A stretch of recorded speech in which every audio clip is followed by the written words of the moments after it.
حضرت عبداللہ ابن عباس رضی اللہ تعالیٰ عنہ سے مروی ایک روایت ہے، میں ایک دن حضور کے پیچھے بیٹھا ہوا تھا، سواری میں حضور کا ردیف تھا، تو حضور نے فرمایا، اے بیٹے، اے لڑکے، میں تجھے کچھ کلمات سکھاتا ہوں، تو اللہ کے حقوق کا خیال رکھ تو وہ تیری حفاظت فرمائے گا۔ تو اللہ تعالیٰ جل شانہ کے احکام کی حفاظت کر، تو اسے اپنے سامنے پائے گا۔ اذا سألت فاسأل اللہ، جب سوال کرے تو اللہ سے ہی سوال کرے، اللہ سے مانگنے کا مزاج پیدا کر لے کہ فرمایا تمہارے جوتے کا تسمہ بھی ٹوٹ جائے تو وہ بھی اللہ سے مانگو۔ ضرور بازار میں جاؤ دکاندار سے، لیکن حقیقی طلب اللہ سے ہونی چاہیے۔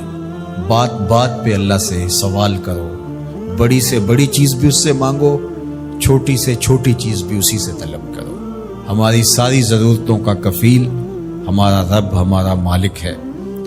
تو دوسری نصیحت یہ کی کہ جب تو استعانت طلب کرے، مدد طلب کرے، تو اللہ سے ہی استعانت طلب کرے۔ وعلم، اور جان کہ اگر ساری امت، سارے لوگ، پوری قوم جمع ہو کے تمہیں فائدہ پہنچانے کی کوشش میں لگ جائیں تو تمہیں وہی فائدہ پہنچا سکتے ہیں جو تیرے لیے تیرے رب نے لکھا ہے۔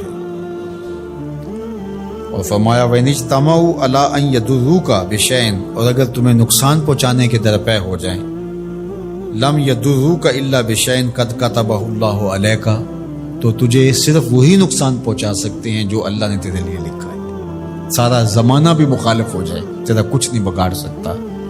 ہاں، تیرے مقدر میں اگر کوئی چیز، کوئی بگاڑ لکھا ہے تو وہ ہوگا، اس کا ذریعہ وہ بن جائیں گے۔ تو اس لیے پھر اسی سے مانگو، اسی سے طلب کرو۔ رفعت الاقلام وجفت الصحف، جو لکھنا تھا اللہ نے لکھ دیا، لکھنے کے بعد قلم اٹھا لیا گیا اور جن صحیفوں پہ لکھا تھا وہ خشک ہو گئے۔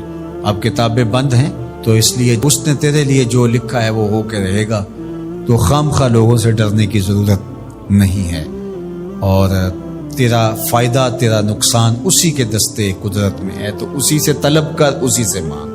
اور فرمایا تو اللہ تعالیٰ جل شانہ کو رخاء میں، خوشحالی میں یاد کر، یعرف کا فی الشدہ، وہ تجھے مشکل میں پہچانے گا۔ یعنی جو شخص خوشحالی کے دور میں اس کے پاس دولت ہے، صحت ہے، تو اللہ تعالیٰ کو فراموش نہیں کرتا، اللہ اس کی بدحالی کے زمانے میں اس کو فراموش نہیں کرتا۔ وعلم، اور جان، ان النصر مع الصبر، کہ جو مدد ہے وہ صبر کے ساتھ آتی ہے۔